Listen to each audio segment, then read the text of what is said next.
Muito bom dia, igreja. Muito bom dia. Que bênção poder estar aqui com vocês nessa manhã de domingo, novamente, para podermos falar sobre o tema das células dessa semana, para podermos encerrar, na verdade, o mês em que falamos sobre arrependimento, em que fomos desafiados a um lugar de mudança, a um lugar de posicionamento. E a gente termina esse mês com uma proposta ou um chamado muito intenso, muito profundo, muito, diria, dramático a esse lugar de posicionamento em Deus. O último estudo desse mês fala sobre arrependimento coletivo. E aí tá entre parênteses, né? Assembleia solene.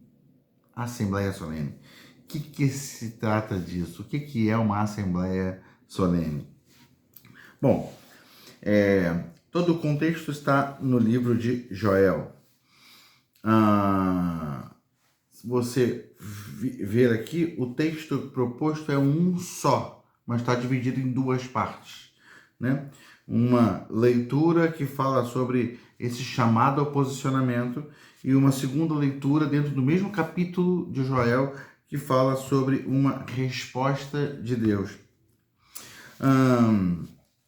Contextualizando o livro de Joel, a gente não consegue definir o momento em que Joel escreveu exatamente, mas o livro de Joel começa falando de uma calamidade que acometeu o povo e a nação de uma forma muito dramática. Ele diz lá no capítulo 1, no verso, a partir do verso 2, né? Ouçam anciãos, escutem habitantes. Já aconteceu alguma coisa assim nos seus dias? Alguma coisa muito grave. No versículo 4 ele diz: o que o gafanhoto cortador deixou, o peregrino comeu. O que o gafanhoto peregrino deixou, o devastador comeu. O que ele se deixou, o devorador comeu. Ou seja, uma calamidade que foi se instaurando e a terra foi ficando devastada, as plantações, né? as colheitas ficaram comprometidas. Aí, no versículo 5, mostra qual é o efeito dessa calamidade no coração e na vida do povo. Ele chega dizendo, olha, uma calamidade, uma destruição das plantações, a destruição, as colheitas foram comprometidas, então a nação está com seu sustento comprometido. Diante disso, versículo 5, acordem bêbados e chorem, lamentem-se todos vocês, bebedores de vinho, gritem por causa do vinho novo, pois ele foi tirado dos seus lábios. No meio dessa calamidade, a palavra profética de Deus fala: acordem bêbados, acordem gente que está se embriagando, gente que está se entregando a alguma coisa. Por que vocês estão se entregando à bebedeira? Por que vocês estão se entregando ao vinho desse jeito? Acordem, ou seja, a calamidade é uma coisa real, mas por que vocês não se despertaram para fazer alguma coisa? Talvez vocês não consigam ver alguma coisa para ser feita no âmbito natural ali, a plantação foi por água abaixo, mas alguma coisa que vocês podem fazer, sim. Vocês podem se posicionar, sim. E aí ele vai chamar a nação, e ele vai de uma forma generalizada, né?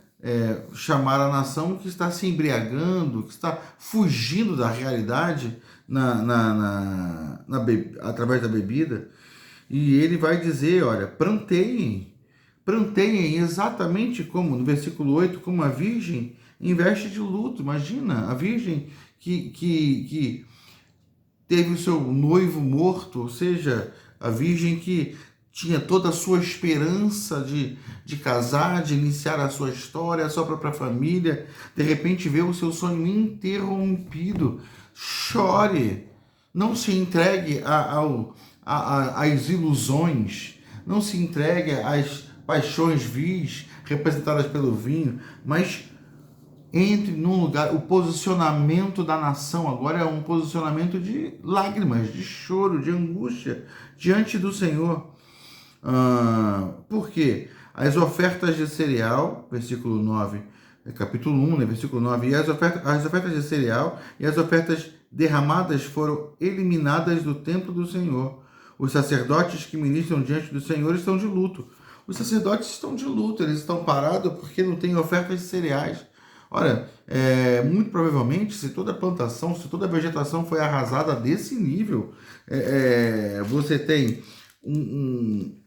nuvens de gafanhoto destruindo toda a plantação, toda a vegetação, inclusive os gados, né? Os animais foram afetados por isso, né? Então a calamidade alcança todas as áreas, porque os animais precisam da vegetação para se alimentarem também.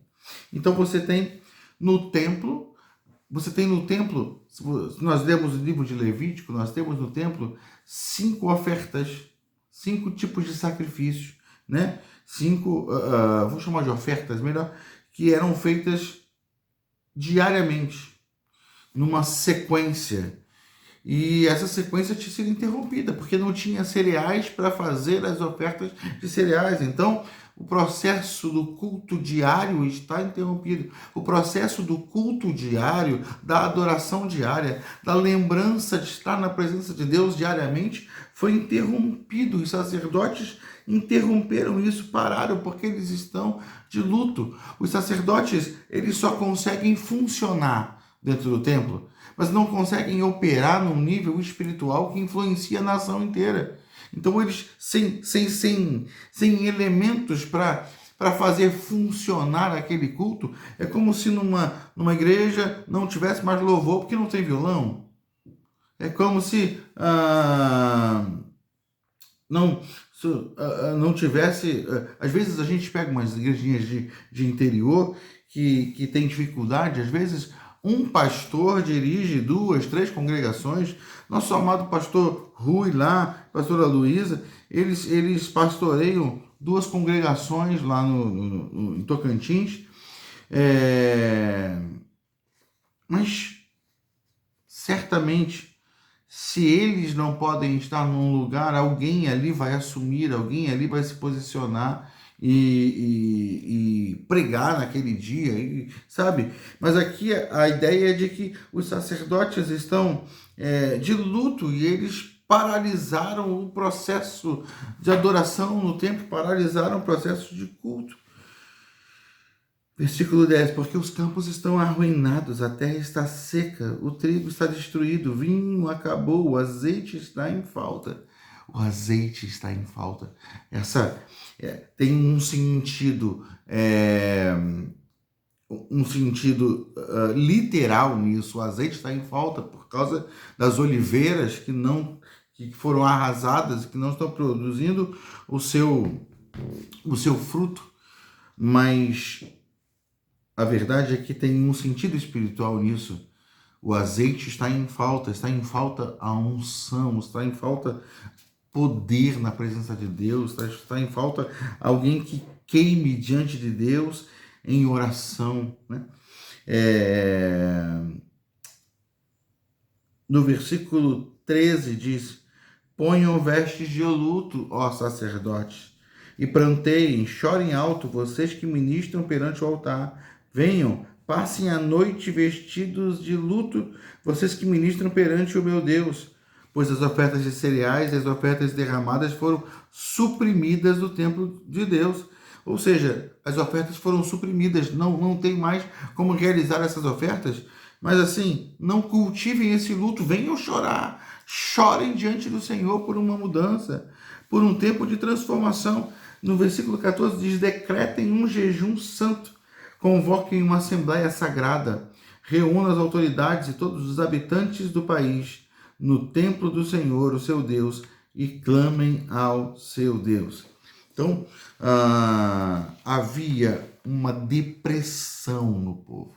Havia uma depressão no povo, nas pessoas da nação, mas havia uma depressão nas autoridades espirituais, na liderança espiritual. A liderança espiritual estava perdida, estava desorientada, estava afetada por esse cenário de tal forma que paralisou seu posicionamento, ainda que você não tenha como exercer sua função ritualística. Há um clamor a ser feito, há uma reunião a ser feita, sabe? Olha, a gente não tem como funcionar como igreja, mas vem cá, vamos juntar aqui. A gente não vai fazer o processo natural de sempre, mas vamos juntar aqui, vamos clamar, Senhor, nos dá um tempo novo, nos dá um tempo de bênção, nos dá um tempo de restauração.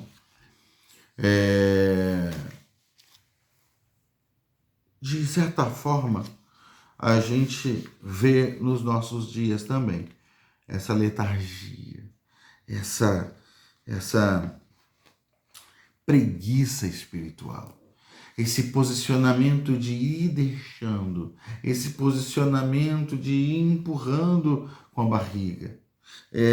A gente, da mesma forma, vai negligenciando os encontros coletivos, os encontros do grupo, para clamarmos e chorarmos ao Senhor. Nós nos acostumamos a comentar o que ouvimos no jornal a respeito da situação da nação. Nós nos acostumamos a conversar sobre isso nas rodinhas, mas não estamos mais levando essas situações diante de Deus em oração, em clamor. A igreja do Senhor tem desaprendido a chorar. A igreja do Senhor tem desaprendido a bombardear os céus com oração, levantando diante dele incenso.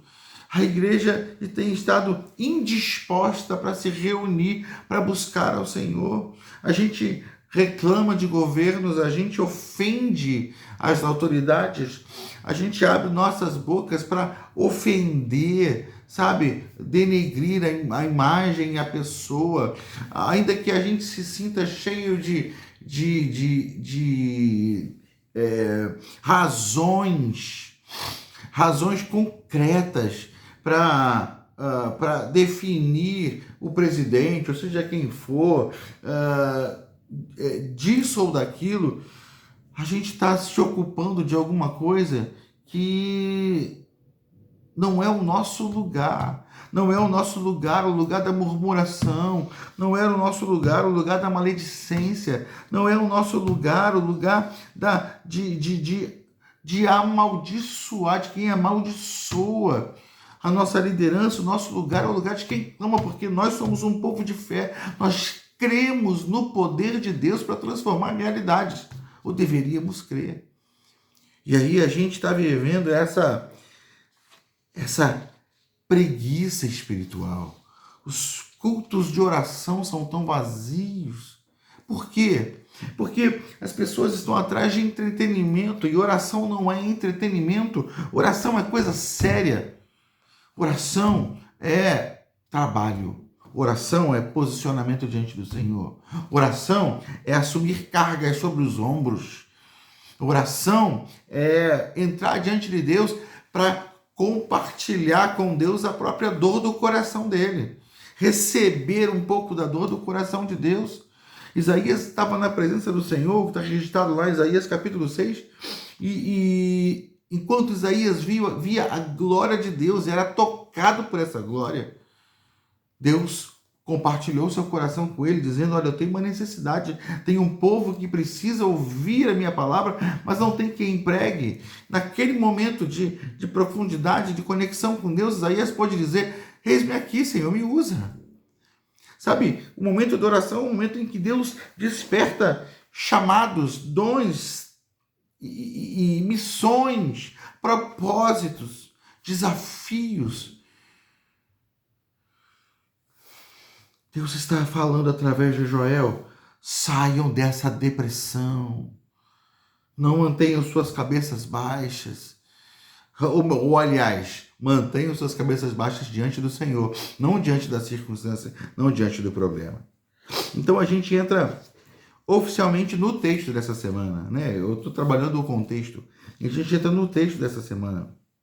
E o texto dessa semana começa no capítulo 2 de Joel, a partir do versículo 12. E ele diz assim: agora, porém, declara o Senhor, voltem-se para mim de todo o coração, com jejum, lamento e pranto.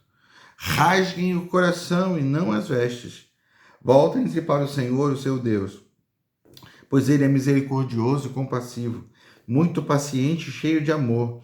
Arrepende-se e não envia desgraça. Talvez ele volte atrás.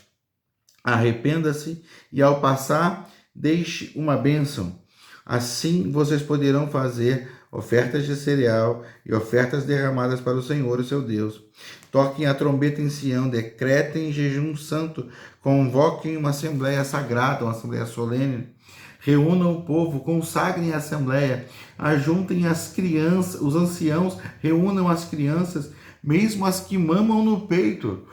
De ver o nível de convocação até para as crianças que mamam no peito. Até os recém-casados devem deixar os seus aposentos. Aqueles que estão lá na lua de mel deixam os seus aposentos. O tempo é dramático, o tempo é de envolvimento total. Que os sacerdotes que ministram perante o Senhor chorem entre o pórtico do templo e o altar, orando. E a oração é: poupa o teu povo, Senhor. Não faças da tua herança objeto de zombaria e de chacota entre as nações.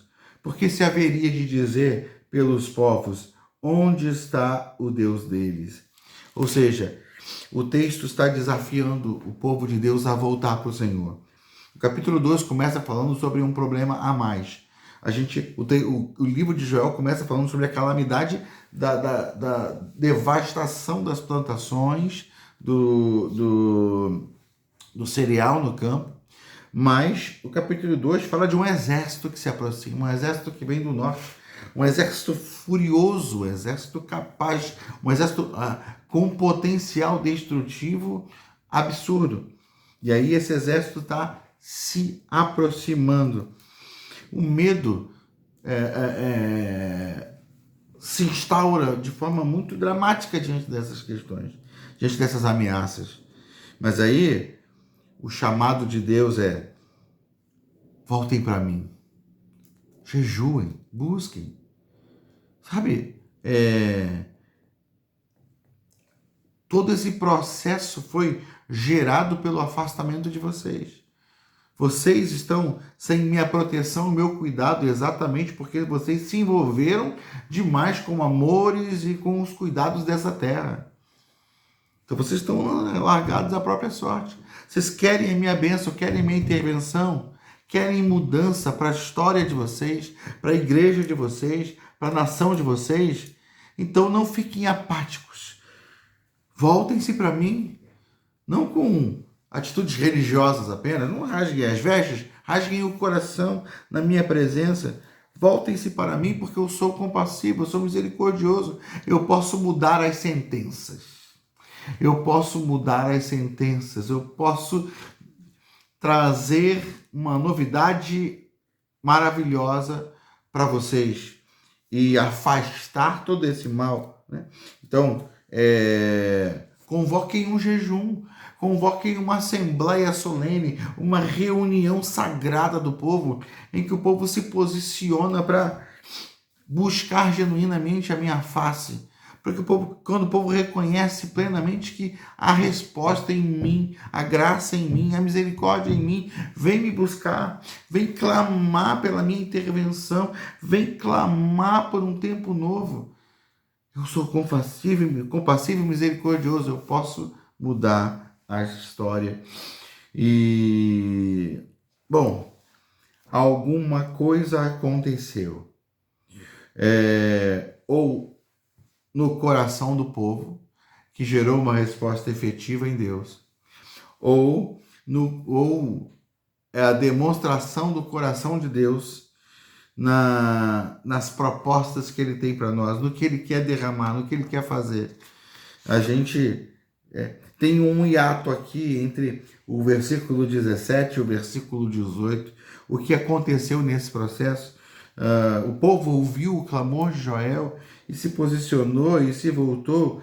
Enfim, ou todo esse livro traz um cenário exatamente para tempos futuros, ou para nossa realidade hoje, e ele, como um texto profético, ele tem uma relação temporal e uma relação atemporal, ele alcança a gente de forma plena. Esse texto alcança a gente de forma plena.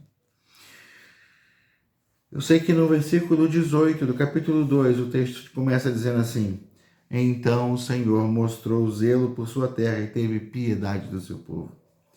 O Senhor respondeu ao seu povo: eu estou enviando para vocês trigo, vinho novo e azeite o bastante para satisfazê-los plenamente. Nunca mais farei de vocês objeto de zombaria para as nações. Eu estou dando uma resposta. Deus teve zelo do seu povo e está dizendo: eu estou dando uma resposta. Aquilo que estava em falta eu vou trazer em abundância. Os cereais que foram roubados, que foram devorados, eu vou trazer em abundância sobre vocês. Ninguém mais vai zombar de vocês. A vergonha vai ser afastada de vocês. Vocês vão ser vistos como um povo abençoado, porque haverá fartura. Aquele invasor do norte, levei para longe, já expulsei, já mandei embora. Versículo 21 diz: não tenha medo, ó terra, regozije-se e alegre-se, o Senhor tem feito coisas grandiosas. Antes o Senhor chamou: chorem, jejuem, clamem.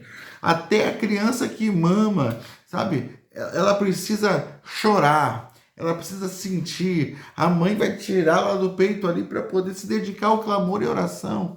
Ela vai se unir àquele choro. Então,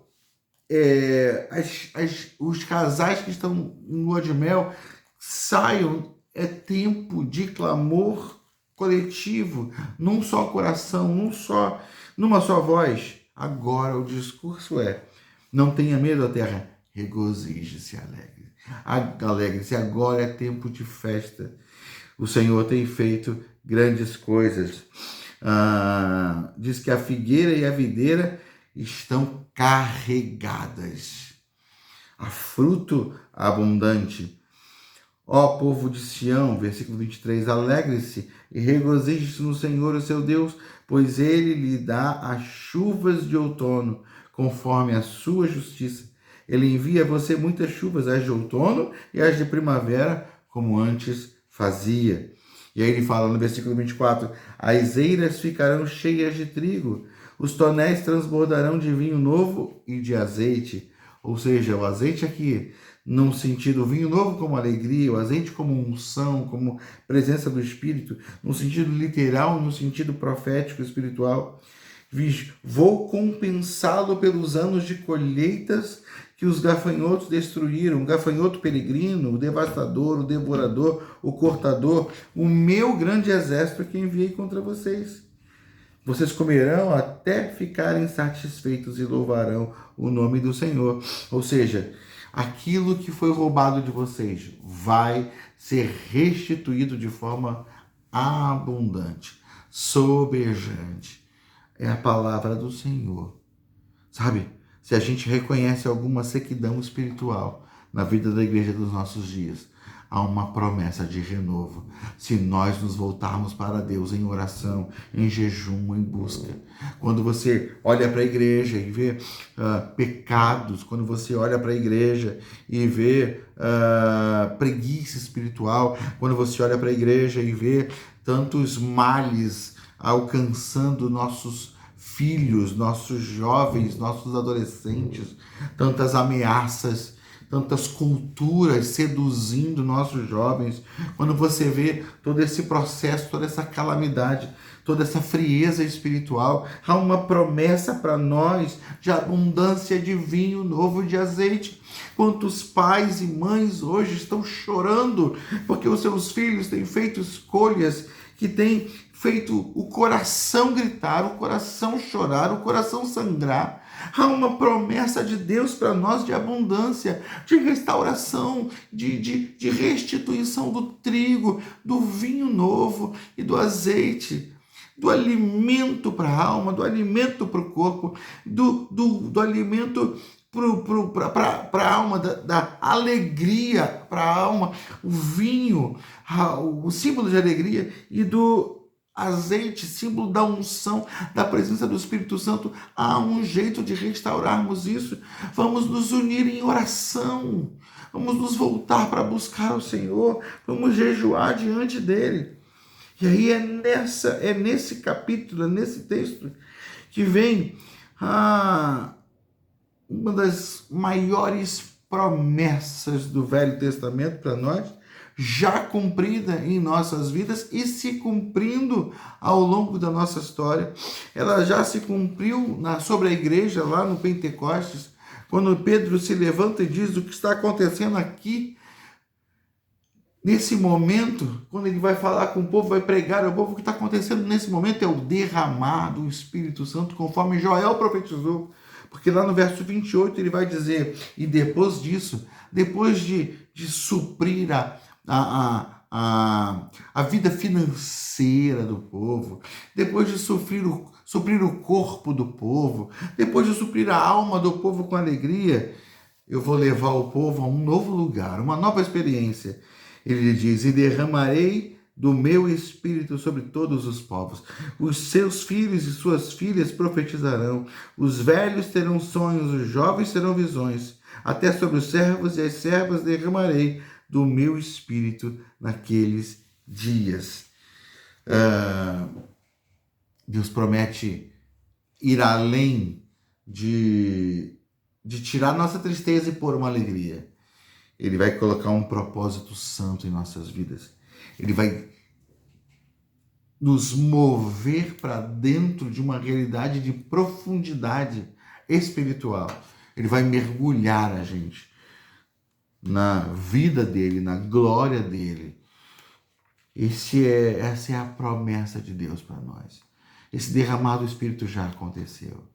Quando você lê nos últimos dias, esses últimos dias não são aqueles que virão, são os dias de agora, os dias de hoje. A palavra fala categoricamente que essa palavra se cumpriu no Pentecostes. Ou seja, desde o Pentecostes, o Espírito Santo está disponível de forma plena. Se nós nos unirmos e buscarmos ao Senhor e jejuarmos e nos separarmos diante dele, vamos usufruir dessa liberação de Deus sobre nós. Dessa liberação do Senhor. Sabe? Às vezes a gente canta rasga os céus e desce.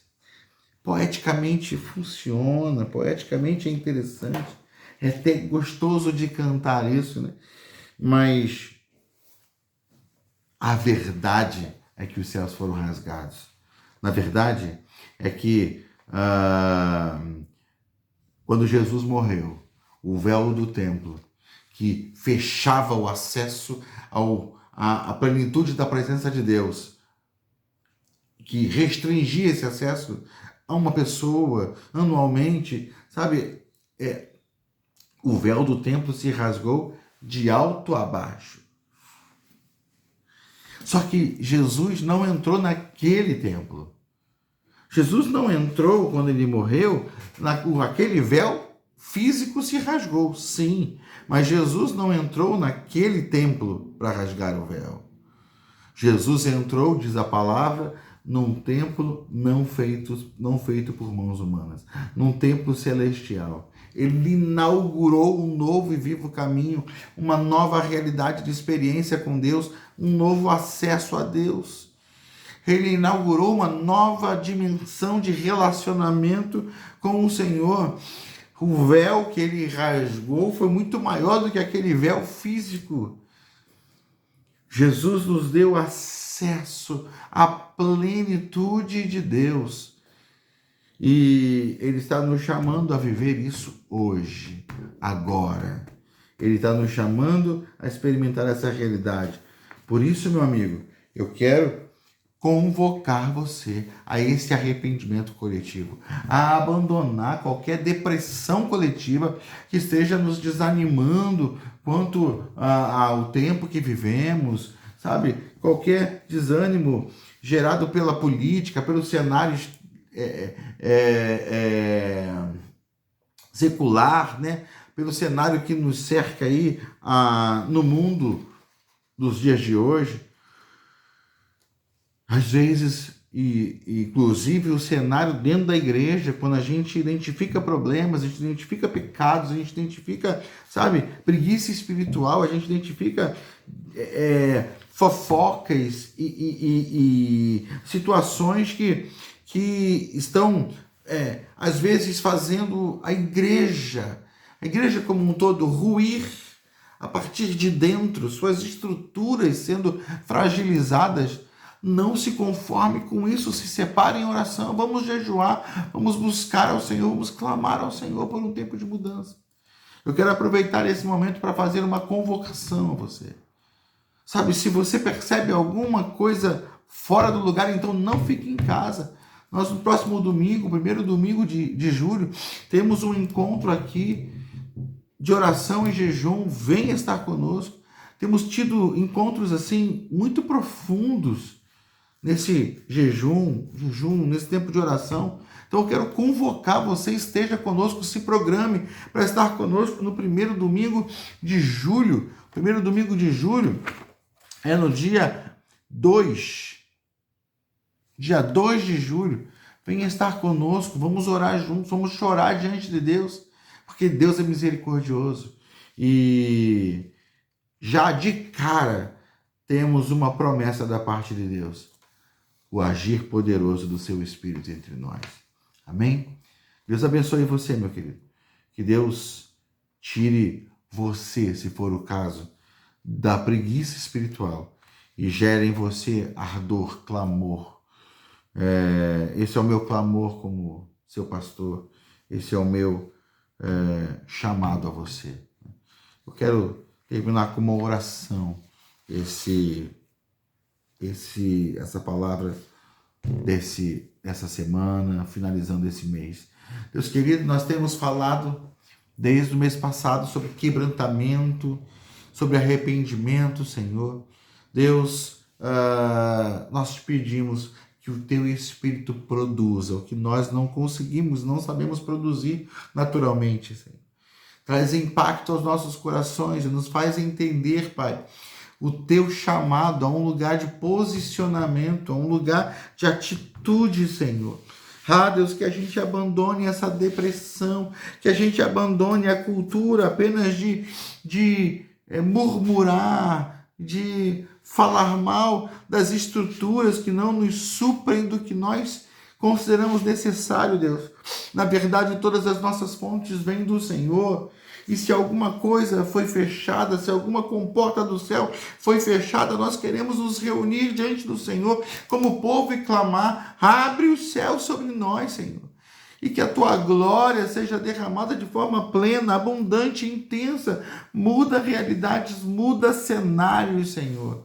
Nós não aceitamos essa devastação, Deus. Em nome de Jesus, nós nos posicionamos diante do Senhor, Deus. E nesse momento eu quero clamar para que o teu povo entenda essa palavra, para que o teu povo entenda esse chamado e se posicione diante do Senhor. Que o teu povo entenda e responda às convocações para oração e jejum, Deus. Porque a promessa para nós de grande abundância em todos os sentidos, e é o que nós queremos ver. Então nos abençoa nesse tempo de busca, de entrega, de consagração, em nome de Jesus. Amém. Amém, meu querido. Que Deus abençoe você, que Deus multiplique graça sobre a sua vida, que as células dessa semana sejam desafiadoras e que um temor santo seja gerado no coração da igreja e uma disposição nova para buscar ao Senhor. Amém? Deus abençoe você, meu querido. Grande abraço.